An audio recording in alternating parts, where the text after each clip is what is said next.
salon Le Monde des Tout-Petits, de l'événement qui se tient aujourd'hui, donc à Magny-le-Hourre. On fait cet événement qui sera axé principalement sur la FIV, donc la fécondation in vitro. Pourquoi cet intérêt personnel pour tout ce qui est parentalité ou tout ce qui est fécondation in vitro? Alors d'une part parce que je suis maman, donc la parentalité me touche autant Delphine qui est la co-organisatrice que moi-même. Également on a voulu parler du don d'ovocytes parce que dans notre vie personnelle on a fait ce don d'ovocytes qui nous paraît très important pour que les femmes puissent devenir maman.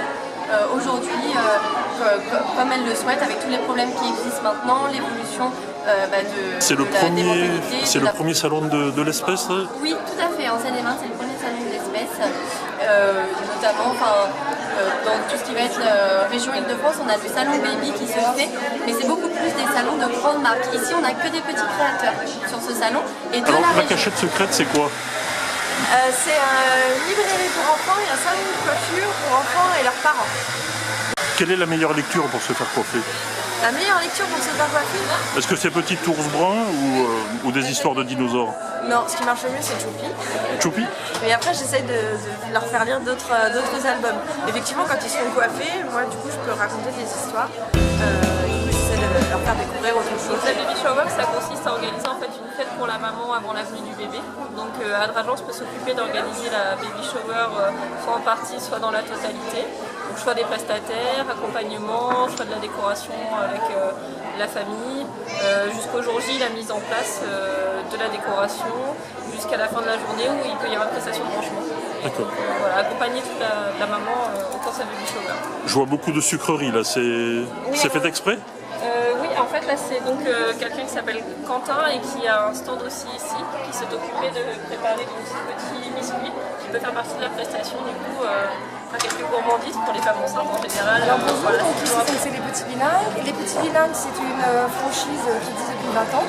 Et donc en fait on fait des ateliers de 1 an à 99 ans.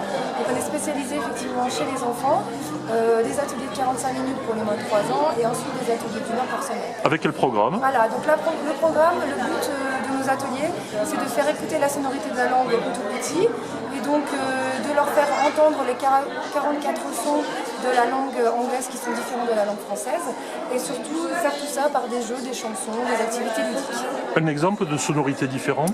Alors par exemple, si vous dites le mot strawberry, vous entendez le O, le strawberry, c'est complètement différent de la langue française et c'est un son que les enfants n'ont pas. Alors voici Numidou, c'est un super doudou qui est entre guillemets connecté puisqu'il permet à l'enfant de retrouver son propre doudou s'il le perd.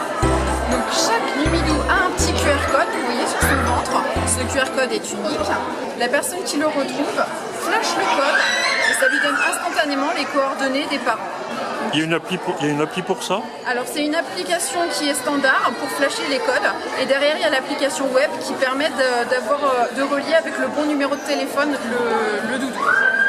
C'est un service qui est nouveau.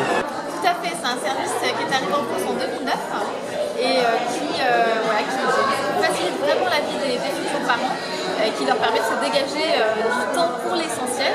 Et c'est un temps qui n'est pas du luxe. Quel type de conseils? Alors des conseils pendant la grossesse, après la naissance, donc d'un point de vue logistique, sur le matériel de couverture, l'aménagement d'une chambre de bébé, les modes de garde.